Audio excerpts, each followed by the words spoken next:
Hello everyone, welcome to जेनीट education. मेरा नाम है अक्षय मिश्रा और आप क्या पढ़ रहे हैं? क्लास 10th फिजिक्स की सीरीज। तो प्रीवियस वीडियो में क्या किया हमने? अपना रिफ्लेक्शन वाला पार्ट कंप्लीट किया। मतलब रिफ्लेक्शन के बारे में हमने सब चीज देख ली और वहां पे हमने क्या एक चीज जो है याद रखनी है यहाँ के लिए कि वहां पे मीडियम चेंज नहीं होता है। मतलब लाइट गई, टकराई और वापस आ गई, रिफ्लेक्ट हो गई सेम मीडियम में। एयर में है तो एयर में ही रही। अब ये जो वीडियो रहेगा, अब यहाँ पे हम क्या करेंगे, जो अगला टॉपिक है इसका मेन, रिफ्रैक्शन शुरू करेंगे। रिफ्रैक्शन क्या होता है ये देखेंगे। यहां पे मीडियम चेंज होगा, मतलब लाइट ना एक मीडियम से किसी दूसरे के अंदर जाएगी, तब क्या होगा ये चीज के बारे में बात करेंगे। इसके बाद क्या आता है? लेंसेज आता है इसी चैप्टर में। तो वो भी क्या होता है, इसी से थोड़ा सा रिलेटेड रहता है। ये दोनों फिनोमिना पढ़ने के बाद ही, रिफ्लेक्शन और रिफ्रैक्शन पढ़ने के बाद ही हम क्या करते हैं, लेंसेज अच्छे से समझ पाते हैं। तो अब ये वाला जो वीडियो रहेगा, मतलब हमारा कौन सा पार्ट 9। इसके पहले हमने 8 पार्ट पढ़ लिया है, तो पार्ट 9 क्या होगा हमारा? पूरा रिफ्रैक्शन के ऊपर बेस्ड होगा। ओके, तो शुरू करते हैं वाला लेक्चर। यदि आप चैनल में नए हैं तो बिल्कुल सब्सक्राइब करना ना भूलें, वीडियो को शेयर करना ना भूलें। और यदि आप 9 से लेकर 12 तक का कोई भी टॉपिक पढ़ना चाहते हैं तो बिल्कुल हमें कमेंट्स में बताएं। तो शुरू करते हैं रिफ्रैक्शन के बारे में। थोड़ा सा बेसिक्स बात करते हैं, फिर मैं आपको ओरिजिनल डेफिनेशन जो लिखना है आपके अकॉर्डिंग वो तो मैं बताऊंगा 10th क्लास के अकॉर्डिंग। तो देखें, तो रिफ्रैक्शन क्या होता है? Involves change in path of light without any change in medium. किसका? पहले हमने क्या देखा? रिफ्लेक्शन देखते हैं। तो रिफ्लेक्शन क्या करता है? रिफ्लेक्शन क्या बोलता है कि लाइट का पाथ चेंज हो रहा है बिना मीडियम के। कैसे? यहां पे एक ठोक दीवार है मान लेते हैं और ये एयर है। अब एक लाइट आई, ऐसे गिरी और ऐसे क्या हो गई? रिफ्लेक्ट हो गई। तो यहां पे वो एयर एयर में ही है, कोई टेंशन नहीं है। रिफ्रैक्शन में क्या होगा? यदि हम इसको ग्लास मान लेते तो फिर लाइट क्या होगी? अंदर जाएगी। इसके एक नॉर्मल तो बनाना ही पड़ता है यहां पे हमें, तो नॉर्मल तो यहां पे भी लेंगे हम अपना। तो यही चीज होता है। तो फर्स्ट लाइन क्या बोली कि रिफ्लेक्शन का मतलब क्या होता है, जो पहला पार्ट था इस चैप्टर का, involves change in path of light. मतलब लाइट का रास्ता चेंज हो रहा है विदाउट चेंजिंग इन मीडियम। मतलब बिना मीडियम चेंज हुए, जिस मीडियम में है वो उसी मीडियम में रहेगी। वेयर एज रिफ्रैक्शन, जो अभी हमको पढ़ना है, refraction involves change in path of light. यहां पे भी लाइट का रास्ता चेंज होता है, उसका पाथ चेंज होता है due to change in medium. अब यहां पे लाइट का रास्ता क्यों चेंज होता है? पहले रास्ता कैसे चेंज हुआ? टकरा के वो वापस आ गई तो उसका पाथ चेंज हुआ। यहां पे उसका पाथ कैसे चेंज होगा? क्योंकि वो किसी के अंदर जा रही है, तो मीडियम चेंज हो गया। मतलब एयर से लाइट ग्लास के अंदर जा रही है। ग्लास के अंदर यदि कोई चीज रखी होगी तो हम उसको देख सकते हैं ना भाई। एक बड़ा सा ग्लास स्लैब है और उसके बीच में कुछ रखा हुआ है। म्यूजियम में जैसे आप जाते हैं, हर चीज कांच के अंदर रहती है, तो उसके अंदर जो भी चीज रखी है हम देख पाते हैं ना। कैसे देख पाते हैं? लाइट उसके अंदर जाती है इसीलिए। तो रिफ्रैक्शन का मतलब क्या होता है कि लाइट का रास्ता चेंज हो रहा है, किसके कारण? मीडियम चेंज होने के कारण यहां पे ऐसा हो रहा है, इसलिए। आगे देखते हैं और अच्छे से समझ में आएगा जब मैं आपको इसके एक सस्ता वाला डेफिनेशन भी लिखाऊंगा जो आपके लिए रहेगा एकदम। आगे देखते हैं, मतलब जो एग्जाम में लिखने के लिए रहेगा नॉर्मल वाला। When a beam of light, या हम बोले रे ऑफ लाइट, एक लाइट की बीम, मतलब एक लेजर लाइट टाइप की, अब एक बीम समझ सकते हैं, या उसकी एक रे, encounters another transparent medium. Another transparent medium मतलब क्या हो गया? ग्लास आ गया मान लो। कोई भी ऐसी चीज जो ट्रांसपेरेंट रहती है, ग्लास सबसे बढ़िया एग्जांपल रहता है, तो ग्लास आ गया मान लो। A part of light gets reflected, कुछ हिस्सा क्या होता है उस लाइट का? रिफ्लेक्ट हो जाता है, reflected back into the first medium while the rest enter the others. मतलब यदि हम एक ग्लास स्लैब ले लें फॉर एग्जांपल और एक नॉर्मल बना देते हैं ऐसे करके, विजिबल है? ओके। अब क्या हुई? लाइट इसमें गिरी। लाइट गिरेगी तो टेढ़ा ही गिरना उसके लिए जरूरी है, मतलब कुछ एंगल में। यदि सीधा स्ट्रेट गिर गई तो वो सीधा अंदर चले जाएगी, ठीक है, और वो वापस थोड़ा सा उसका हिस्सा रिफ्लेक्ट भी पीछे की तरफ होगा। ओके, क्योंकि आई जीरो है तो आर जीरो। अब एक लाइट ऐसे गिरी, वो चीज मैं आपको बताऊंगा, ठीक है, एक कोई एंगल पे गिरी, इस पे नॉर्मल से एंगल बना के, तो इसका कुछ पार्ट क्या होगा? रिफ्लेक्ट हो जाएगा, कुछ हिस्सा। और कुछ हिस्सा क्या होगा? अंदर की तरफ चले जाएगा ऐसे, ठीक है। तो ये क्या है? रिफ्लेक्ट हो रहा है, रिफ्रैक्ट हो रहा है ये वाला, ठीक है। तो वही चीज यहां पे हमें बोला। आगे देखते हैं, the direction of propagation of an oblique incident ray. किस डायरेक्शन में वो चल रही है? डायरेक्शन ऑफ प्रोपोगेशन का मतलब ये होता है, प्रोपोगेशन इसलिए बोलते हैं, मतलब डायरेक्शन ऑफ ट्रेवल यहां पे इसलिए नहीं बोलते, प्रोपोगेशन इसलिए बोलते हैं क्योंकि लाइट एक प्रकार की वेव जैसा भी बिहेव करती है और वेव हमेशा प्रोपोगेट होती है। तो इसलिए बोला कि लाइट का चलने का डायरेक्शन, ठीक है, ऑफ एन ऑब्लिक्यू इंसिडेंट रे। ऑब्लिक्यू इंसिडेंट रे का मतलब कोई लाइट इंसिडेंट तो हो रही है मगर वो सीधा नहीं गिर रही है, कोई एंगल पे गिर रही है। ऑब्लिक्यू का मतलब ये होता है कि कोई एंगल पे वो गिर रही है। Of light that enters other medium changes at the interface. ठीक है, मतलब जो डायरेक्शन होता है लाइट का, यदि वो किसी एंगल बना के किसी मीडियम पे गिर जाता है, इंटरफेस मतलब जहां पे भी वो मीडियम सेपरेट हो रहा है एयर से, जहां पे वो दूसरी जगह में जा रहा है, एयर से ग्लास के अंदर जा रहा है, तो जहां पे भी वो इंटरफेस आया, इंटरफेस मतलब दो मीडियम के बीच की जगह, ये एयर है और यहाँ पे ग्लास है, तो जैसे ही वो वहां पे मीडियम चेंज होने वाला रहेगा, वहां पे लाइट का डायरेक्शन चेंज हो जाता है, रिफ्रैक्शन ही होता है ये of the two media. Two media मतलब जो दो मीडियम है। This phenomena is called refraction of light. इसी फिनोमिना को हम क्या बोलते हैं? रिफ्रैक्शन ऑफ लाइट बोलते हैं। ओके, ठीक है। अब इसको क्या करते हैं, डायग्राम से समझते हैं कि क्या यहां पे टर्मिनोलॉजी होती है और क्या क्या एंगल्स होते हैं। तो फर्स्ट यदि हम देखें तो क्या देख रहे हैं हम? रिफ्रैक्शन ऑफ लाइट तो देख ही रहे हैं, तो टॉपिक लिखने की जरूरत नहीं है, पता ही है हमको। अब एक डेफिनेशन देखते हैं, नॉर्मल वाला, जो आप क्या कर सकते हैं, अपने एग्जाम में लिख सकते हैं।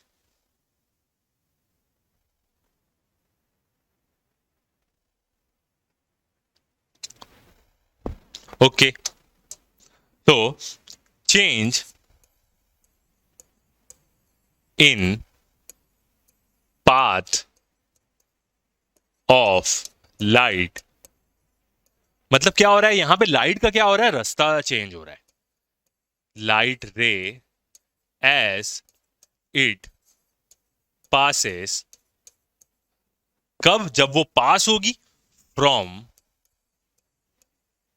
One transparent medium,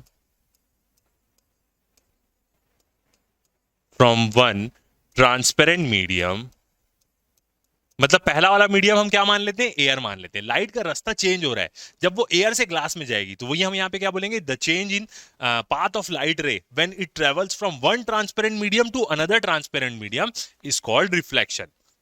one transparent medium to another transparent medium,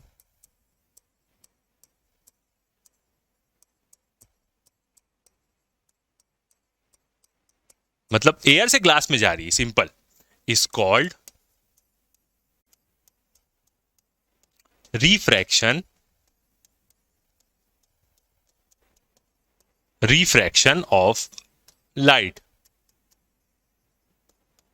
तो ये एक नॉर्मल सा डेफिनेशन जो आप क्या कर सकते हैं, जब भी आपको पूछे तो आप क्या कर सकते हैं, ये डेफिनेशन लिख सकते हैं। लाइट का रास्ता चेंज हो रहा है जब वो एक ट्रांसपेरेंट मीडियम से दूसरे मीडियम में जा रही है, या एग्जाम्पल के लिए अब याद रखें कि एयर से कहां जा रही है? वो ग्लास में जा रही है। ओके, तो ये हुआ इसका डेफिनेशन, पूरा चीज आपको एक बार में दिख रहा होगा। अब बनाते हैं इसका डायग्राम की, कैसे डायग्राम से समझेंगे। ओके, तो सबसे पहले हम क्या करते हैं, एक ठुक वो ले लेते हैं। ये क्या हो गया? हमारा एक ग्लास स्लैब हो गया। एक ग्लास का क्या है? ये टुकड़ा है, ठीक है। और इसमें क्या होगा? एक नॉर्मल बना देते। ये नॉर्मल, नॉर्मल का मतलब क्या होता है यहाँ पे? नॉर्मल का मतलब होगा कि इस सरफेस की एक 90 डिग्री लाइन, एक सीधी लाइन 90 डिग्री से, ऐसा कहीं पे भी बना सकते हैं नॉर्मल हम। ओके, अब क्या होगी? एक लाइट रेस में ऐसे गिरेगी कोई एंगल पे, कोई एंगल पे ही गिरना जरूरी है, तभी ये होगा, तभी अच्छे से समझ में आएगा। सीधा गिरेगी तो भी मैं आपको बताऊंगा, ठीक है। तो ये एक लाइट रे गिरी, अब इसी को हम क्या बोलेंगे? Incident ray. ये वाली रे क्या है? हमारी इंसिडेंट रे। कौन से एंगल से गिरेगी? तो एंगल कैसे होता है इसका? आई, यही होता है एंगल ऑफ इंसिडेंस, जो किससे बनाता है? नॉर्मल के साथ बनाता है, सरफेस के साथ नहीं बनाता वो, ठीक है। अब क्या होगा? इसका जो कुछ हिस्सा है वो क्या होगा? ऐसे रिफ्लेक्ट होगा, कुछ पार्ट होगा, तो ये कौन सी हुई? रिफ्लेक्ट होगा, सॉरी, रिफ्लेक्टेड रे, जो रिफ्लेक्ट हुई, ठीक है। और कितना हुआ? कुछ पार्ट इसका, सम पार्ट, मतलब पूरी नहीं हो रही है जब ग्लास में गिर रही तो। और इतना कम पार्ट होगा कि इस पार्ट को तो हम पूरा इग्नोर कर देंगे, हम सीधा अंदर वाले स्कीम में अब बात करेंगे, इसको हम यूज ही नहीं करेंगे, ठीक है। तो लोगों को ऐसा कंफ्यूजन होता है कि जहां पे रिफ्रैक्शन हो रहा है वहां पे रिफ्लेक्शन नहीं हो रहा, क्या? ऐसा तो होता है, बट बहुत कम उसका छोटा सा पार्ट होता है। तो इस एंगल को भी हम क्या बोल देते हैं? आई बोल देते हैं। क्यों आई बोल सकते हैं इसको हम? बिल्कुल, लॉ ऑफ रिफ्लेक्शन देखा है हमने, जिस एंगल से लाइट गिरती है उसी एंगल से ही तो वो रिफ्लेक्ट होती है, तो दोनों एंगल तो सेम होगा, तो दोनों का आई लिख देते हैं, कोई दिक्कत नहीं। ओके, अब कुछ हिस्सा इसका क्या हुआ, रिफ्लेक्ट हुआ, इतना कम हिस्सा रिफ्लेक्ट हुआ कि इसको हम इग्नोर ही कर सकते हैं यहाँ पे। अब इंपॉर्टेंट हिस्सा जो हिस्सा रिफ्रैक्ट होगा, तो क्या होगा यहाँ पे, ऐसे क्या होगी, रिफ्रैक्ट होगी, इसके अंदर जाएगी ये, और ये जो एंगल होगा इसको अब हम यहाँ पे आर से डिनोट कर देते हैं। आर मतलब क्या होगा, एंगल ऑफ रिफ्रैक्शन यहाँ पे। ठीक है, जिस जगह में दोनों चीज आपको निकलने आया है, रिफ्लेक्शन और रिफ्रैक्शन, तब आप अलग अलग नोटेशन यूज करेंगे, R1 R2 बोल दो या आर या आर डैश बोल दो, बस समझ में आना चाहिए कि कौन सा एंगल आप ले रहे हैं। ठीक है, तो ये क्या हुई हमारी रिफ्रैक्टेड रे, तो ये कौन सी है हमारी, रिफ्रैक्टेड रे। ठीक है, अब यहां पे पहले मीडियम देख लेते, कहां से देखा है हमने, एयर से, उसमें आ रही है। तो ये वाला जो मीडियम था वो क्या था, एयर था, ये बाहर वाला मीडियम। अंदर वाला मीडियम क्या है, ग्लास है। और डेंसर कौन सा है, और यहां पे डेंसर, डेंसर भी क्या बोलते हैं, ऑप्टिकल डेंसर बोलते हैं, क्योंकि वो नॉर्मल वाली डेंसिटी जैसा नहीं रहता। नॉर्मल वाली डेंसिटी भी एक होती है जिसको घनत्वता बोलते हैं, कौन सी चीज ज्यादा घनी तो वो ज्यादा डेंस है। यहां पे हम क्या बोलते हैं, ऑप्टिकल डेंसिटी बोलते हैं, कि लाइट के लिए कौन सी डेंस्ड है। तो जो ग्लास है वो एक प्रकार से क्या है, डेंसर मीडियम है, ये वाला मीडियम थोड़ा सा डेंस्ड है। और एयर क्या है, रेयरर है, ये कौन सा मीडियम है, रेयरर मीडियम। ऑब्वियसली बात है ना, हवा रेयरर है, ग्लास थोड़ा सा ज्यादा सख्त है ना, ज्यादा घना है एक प्रकार से ऑप्टिकली देखा जाए तो ग्लास क्या है, उसकी ऑप्टिकल डेंसिटी ज्यादा है, और एयर क्या है, रेयरर मीडियम। ठीक है, तो ऐसा क्या हुआ कि जब लाइट आई तो वो क्या करी, हल्की सी रिफ्लेक्ट हुई। अब वो कैसे होगी, ये कि दूर जाएगी कि पास आएगी, वो अलग अलग कंडीशन पे आएगा। ठीक है, तो यहां पे पहले आप समझिए कि रिफ्रैक्टेड क्या होता है और रिफ्रैक्शन क्या होता है। ओके, ये वाला हो गया। और नेमिंग भी हम देते हैं कि ये वाला मीडियम 1 है और ये वाला मीडियम क्या हो जाएगा, 2 हो जाएगा, क्योंकि अभी हमें जरूरत पड़ती है। ओके, तो एंगल्स के बारे में बात कर लेते हैं। एंगल आई क्या है हमारा, angle of incident, angle of incidence, याद रखिएगा ये कुछ एंगल से क्या होगी, रिफ्रैक्ट होगी। उसके बाद और कौन सा एंगल है हमारा, आई डैश हमने लिया है क्या, ठीक है, तो इसको हम आई डैश ले लेते, आई एंगल आई डैश, तो ये क्या है, एंगल ऑफ रिफ्लेक्शन।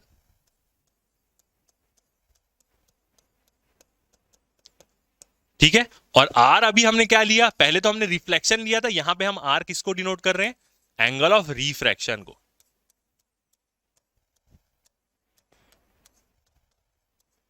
यहां पे स्नेल्स लॉ लगाते हैं ये एंगल निकालने के लिए।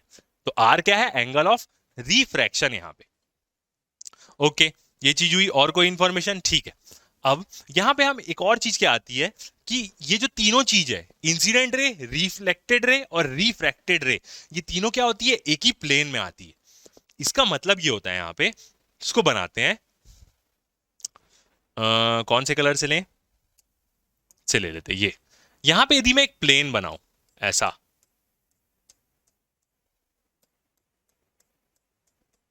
ये क्या है, एक प्लेन है, मतलब ये कैसा प्लेन है, ये जो बोर्ड है ये कैसा प्लेन है, एक्स वाई प्लेन है। प्लेन का मतलब क्या होता है कि उसमें दो डायमेंशन होंगे, एक उसकी लंबाई होगी और एक उसकी क्या होगी, विड्थ होगी, लेंथ और विड्थ। तो ये जो बोर्ड आप देख रहे हैं, ये बोर्ड कौन से प्लेन में, एक्स और वाई प्लेन में। ठीक है, जेड प्लेन इस तरफ आएगा आपकी तरफ, वो नहीं है।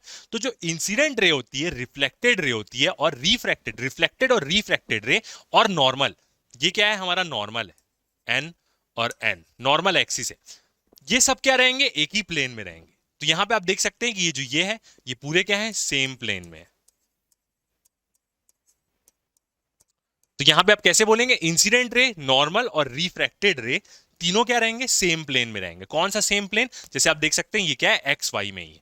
ऐसा नहीं है कि एक लाइट ऐसे गिर रही तो दूसरी लाइट थोड़ा सा आगे से उससे निकल रही है, अलग प्लेन में नहीं जाएंगे, मतलब जेड में नहीं जाएंगे। तो इसका मतलब क्या है यहाँ पे, कि लाइट ऐसे इंसिडेंट हो रही है तो रिफ्रैक्ट वो थोड़ा सा दूर में हो जा रही है, ऐसे डिस्टेंस में, ये नहीं होगा, दोनों सेम प्लेन में रहेंगे यहाँ पे, इसका मतलब ये होता है। ओके, अब देखते हैं यहां पे एक प्रकार से स्पीड वाला, ये होता क्यों है, रिफ्रैक्टेड, रिफ्रैक्ट होती क्यों है लाइट, तो इसके बारे में देखते हैं। अब फिर से क्या करते हैं हम, एक ठोक ये मीडियम ले लेते हैं ये। अब हम पूरा ग्लास नहीं लेते हैं, बस एक लाइन ले लेते हैं। ये लाइन के नीचे क्या है हमारा, वो वाला हिस्सा है, डेंसर है। ठीक है, तो और इसको ऐसा ले लेते हैं ताकि वो और अच्छे समझ में आए। ये ग्लास का एक इंटरफेस है। ओके, और इसका क्या है, यहाँ पे एक नॉर्मल है, ये हो गया नॉर्मल। अब क्या हुई, यहां पे एक इंसिडेंट लाइट ऐसे आई, कौन से एंगल से आई? आई एंगल ऑफ इंसिडेंस से। ऊपर वाला मीडियम क्या है? एयर है, रेयरर बोल देते हैं इसको, मतलब क्या, एयर एक प्रकार से मान लेते हैं। और ये क्या है? हमारा ग्लास। कौन सा मीडियम होगा? डेंसर। ठीक है, इंटरफेस पे लाइट आई। अब जब लाइट क्या होगी, रेयरर से डेंसर मीडियम में जाएगी, रेयरर से डेंसर मीडियम में, तो वो क्या होगी? नॉर्मल के पास आएगी, ऐसे नॉर्मल के पास आएगी वो। ये है एंगल ऑफ रिफ्रैक्शन। ऐसा क्यों होगा? क्योंकि ना उसकी स्पीड कम होती है। वेलोसिटी जो है v से डिनोट कर देते हैं, वो क्या होगी? कम होगी। तो जब भी कोई लाइट रेयरर से डेंसर मीडियम में जाएगी तो क्या होगी? उसकी स्पीड कम होगी। ऑब्वियस ही बात है ना, रेयरर क्या है? हवा क्या है? खाली है। लाइट मस्त स्पीड से चल रही है। थोड़ा सा कठिन जगह आया, मतलब एकदम डेंसर मीडियम आया, तो उसकी स्पीड कम होगी। तो वही स्पीड कम होने के बाद क्या होता है कि इसकी जो रिफ्लेक्टेड रे है वो नॉर्मल की तरफ बेंड होती है, नॉर्मल की तरफ आती है। यदि स्पीड ज्यादा हुई तो वो नॉर्मल से दूर जाएगी। तो यहां पे हम क्या लिख सकते हैं? और एक और चीज यहां पे देखें तो जो एंगल ऑफ इंसिडेंस है वो क्या है? बड़ा है किससे? एंगल ऑफ रिफ्रैक्शन से। आर अभी यहां पे क्या हो रहा है? रिफ्रैक्शन हो रहा है। तो यहां पे क्या हो रहा है केस हमारा? लाइट क्या हो रही है? लाइट रे बेंड्स टूवर्ड्स नॉर्मल। लाइट क्या हो रही है? नॉर्मल की तरफ बेंड हो रही है, नॉर्मल की तरफ ज्यादा आ रही है। कब ऐसा हो रहा है? जब लाइट रेयरर से डेंसर मीडियम में जा रही है, तब ऐसा हो रहा है। ठीक है, इसके अंदर जब जा रही है तब ऐसा हो रहा है। अब दूसरा कंडीशन देखते हैं। दूसरी कंडीशन, अब इसमें हम क्या ले लेंगे? ऐसा ले लेते हैं, ये डेंसर मीडियम है ऊपर वाला, और इसका एक रहेगा नॉर्मल। अब क्या हो रही है? मान के चलते कांच के अंदर एक बल्ब रखा हुआ है और वो जल रहा है, तो वो रोशनी दे रहा है। तो अब जो लाइट रे होगी वो डेंसर से निकल के किस में आएगी? रेयरर में आएगी। मतलब ग्लास के अंदर से निकल के वो कहां आएगी? इसमें आएगी। ठीक है, तो अब यहां पे आ रही है, तो डेंसर, ये वाला डेंसर मीडियम है, तो ये लाइट रे यहां से निकली ऐसे। जहां से भी निकलेगी वहां से हम नॉर्मल लेंगे। ठीक है, ये है हमारा आई। ये कौन सा मीडियम है? डेंसर। ठीक है, ग्लास मैंने एग्जांपल लिया है, ग्लास ले, यहां पे ऐसा ही मैं एग्जांपल ले रहा हूं ग्लास के तौर पे। बहुत सारे डेंसर मीडियम हो सकते हैं, वाटर हो सकता है, kerosene, turpentine, as compare to air. Air के कंपेयर में सारे मीडियम डेंसर ही होंगे। ठीक है, अब उसके बाद क्या होगा? यहां से लाइट क्या होगी? रिफ्रैक्ट होगी इधर पे आगे। क्यों? क्योंकि इंटरफेस चेंज हो रहा है। ये वाला पूरा कांच था, अब इसके बाद क्या हो गया? एयर आ गया। तो इस केस में क्या होगा ना, लाइट ऐसे दूर की तरफ जाएगी, मतलब नॉर्मल से वो दूर जाएगी। क्यों ऐसा हुआ? क्योंकि इसमें उसकी स्पीड कम थी। जैसी वो हवा में आई, मस्त उसको खाली जगह मिल गया, अपनी रफ्तार बढ़ा ली, तो नॉर्मल से दूर की तरफ गई वो। लॉजिकली भी समझ में आ रहा है कि ज्यादा ऑप्टिकली डेंस जगह में जाएगी तो उसकी स्पीड कम होगी, और खुले जगह में आएगी तो लाइट की स्पीड बढ़ जाएगी। तो यहां पे क्या होता है? उसकी स्पीड बढ़ जाती है, इसलिए वो नॉर्मल से दूर की तरफ जाती है। एंगल ले लेते हैं, ये क्या है? Angle of refraction. तो यहां से तो देख के ही समझ में आ रहा है हमें, वो देख लिख देते हैं मीडियम। तो ये क्या है? रेयरर मीडियम है, एयर बोल देते हैं। जनरली सबसे रेयर एयर ही होता है, उससे ज्यादा रेयर और क्या होगा? वैक्यूम तो, वैक्यूम होता है उससे भी, वैक्यूम तो एब्सोल्यूट है, एयर सब मिनिमम रहता है। ठीक है, अब यहां पे ऐसा क्यों हुआ? क्योंकि उसकी स्पीड जो है, वेलोसिटी बोले या स्पीड बोले, वो क्या हो रही है? इंक्रीज हो जा रही है, उसकी स्पीड बढ़ जा रही है, इसलिए वो नॉर्मल से दूर जा रही है। तो यहां पे हम क्या लिखेंगे? Light bends away from normal. यहां पे लाइट क्या हो रही है? नॉर्मल से दूर की तरफ बेंड हो रही है, अवे फ्रॉम नॉर्मल। तो ये होता है क्या? रिफ्रैक्शन का कारण। ठीक है, तो याद रखिएगा, जब भी रेयरर से डेंसर मीडियम में आई, लाइट नॉर्मल की तरफ बेंड होगी। ये क्वेश्चन फुल पूछेगा आपको, छोटे छोटे नंबर में, बड़े क्वेश्चंस में, हर जगह पूछेगा ये कंसेप्ट आपको। और जब भी डेंसर से वो रेयरर मीडियम में गई तो नॉर्मल से दूर की तरफ जाएगी। ठीक है, ये चीज हो गया।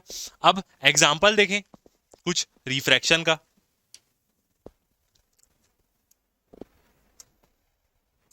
तो नेक्स्ट टॉपिक एग्जाम्पल देखें हम, क्या क्या होता है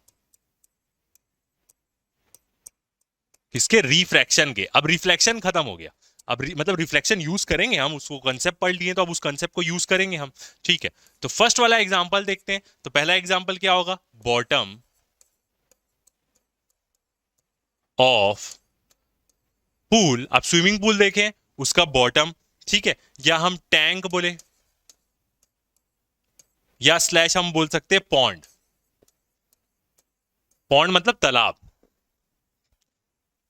ठीक है। अब ये थोड़ा साफ वाला तालाब होना चाहिए, गंदा वाला तालाब होगा तो उसका आपको बॉटम नहीं दिखाई देगा, मतलब नीचे वाला हिस्सा। Containing water,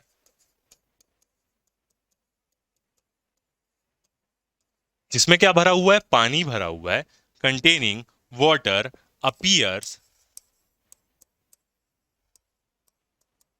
to be raised. कभी भी आप किसी की गहराई देखेंगे पानी के अंदर तो आपको क्या लगेगा, कम गहरा है, बट अब जब अंदर जाएंगे ना तो आपको ज्यादा गहरा लगेगा। ये वाली चीज आप नोटिस किए होंगे कि जिनके घर में ऐसा कोई कंटेनर रहता है या टंकी रहती है, ओपन टंकी जिसमें पानी भरा हुआ है, और उसके अंदर कोई चीज गिर गई तो आपको लगेगा कि ज्यादा अंदर नहीं है, बट जब आप अपना हाथ डाल के निकालोगे ना तब आपको समझ में आएगा कि वो कितना अंदर है। तो हमेशा ना जो उसका जो डेप्थ होती है वो कम दिखती है। क्यों ऐसा होता है, रिफ्रैक्शन के कारण ही होता है ये। सेकेंड वाला देखते हैं। सेकंड ये क्या है, एग्जांपल है रिफ्रैक्शन का। सेकंड क्या है, लेटर्स अपीयर। अपीयर होता है, ओरिजिनली ऐसा नहीं होता वो। Appears to be raised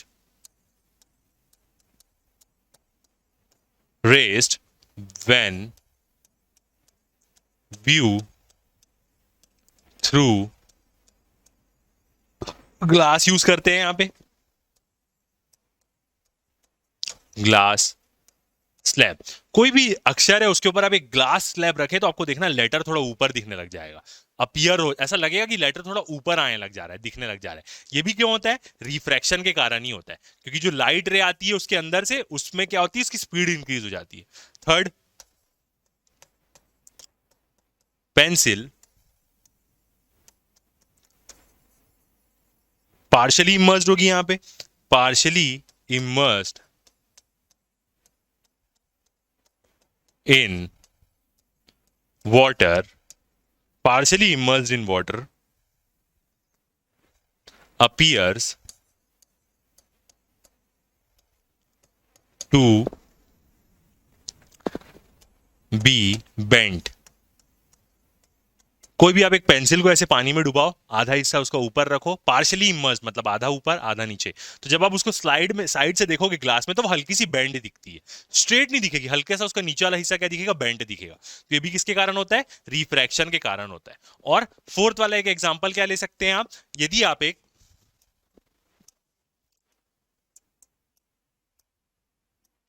fourth वाला एग्जाम्पल देखें तो लेमन मतलब नींबू, केप्ट इन ग्लास, और कैसा ग्लास है, उस ग्लास में क्या है, वाटर भरा हुआ है। Kept in water in a glass, एक ग्लास में रखा हुआ है। अपीयर्स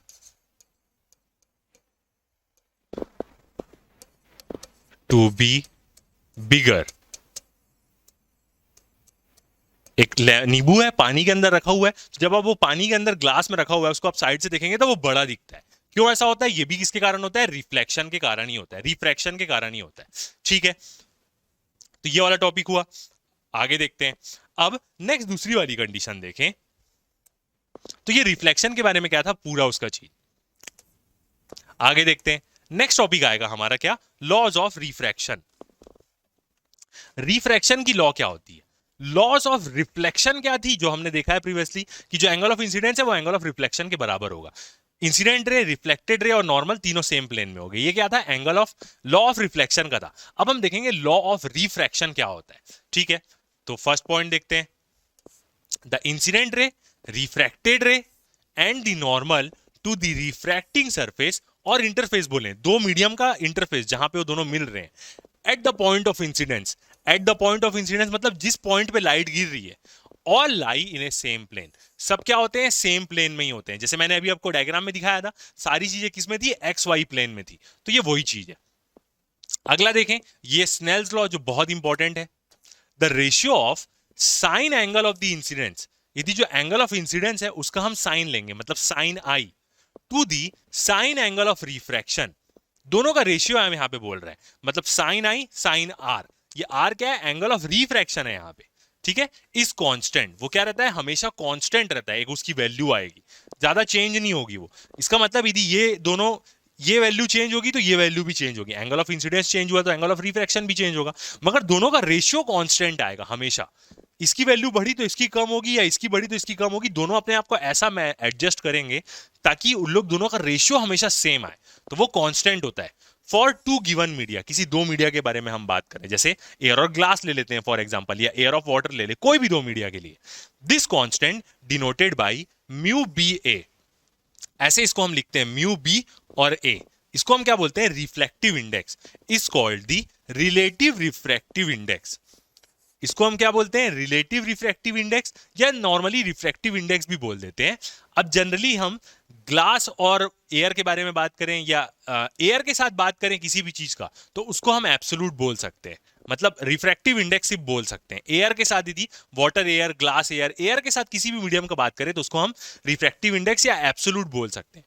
बट यदि किसी दो मीडियम का हम बात करेंगे, ग्लास और वाटर, ठीक है, और अलग कोई लिक्विड ऑयल हुआ या वाटर हुआ, दो मीडियम अलग अलग हो गया जिसमें से एक एयर नहीं है, तब उसको हम क्या बोलते हैं, रिलेटिव बोलते हैं, रिलेटिव। मगर किसी के साथ भी एयर आ गया तो एक मीडियम एयर रहा तो उसको हम रिफ्रैक्टिव इंडेक्स बोल सकते हैं। आगे मैं आपको और क्लियरली समझाऊंगा ये चीजों को, यदि अभी समझ में नहीं आ रही है।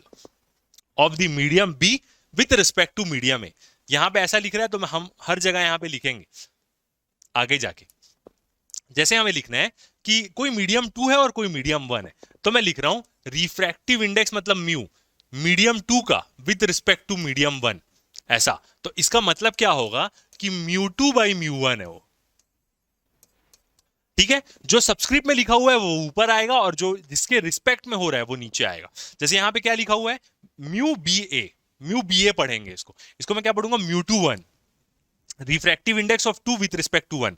जैसे ए म्यू बी है तो इसको हम कैसे पढ़ रहे हैं, relative refractive index of medium B, जो नीचे वाला था पहले आया, विथ रिस्पेक्ट टू मीडियम है, तो ये इसको हम यदि फ्रैक्शन में लिखे तो वो कैसा लिखाएगा, ये कंसेप्ट याद रखना है क्योंकि ये बहुत यूज होगा। तो कैसा लिखा हुआ था यहाँ पे, refractive index of B with respect to the A, तो इसको मैं फ्रैक्शन में लिखूंगा तो ये क्या आएगा, म्यू बी ऊपर आएगा और नीचे क्या आएगा, म्यू ए आएगा, ठीक है। तो ये चीज पहले यहां पे समझ के रखें, फिर आगे और आएगी, मतलब जो नीचे वाला है वो ऊपर में रहेगा हमेशा, और जो जिसके रेस्पेक्ट में हो रहा है वो नीचे आएगा, ठीक है।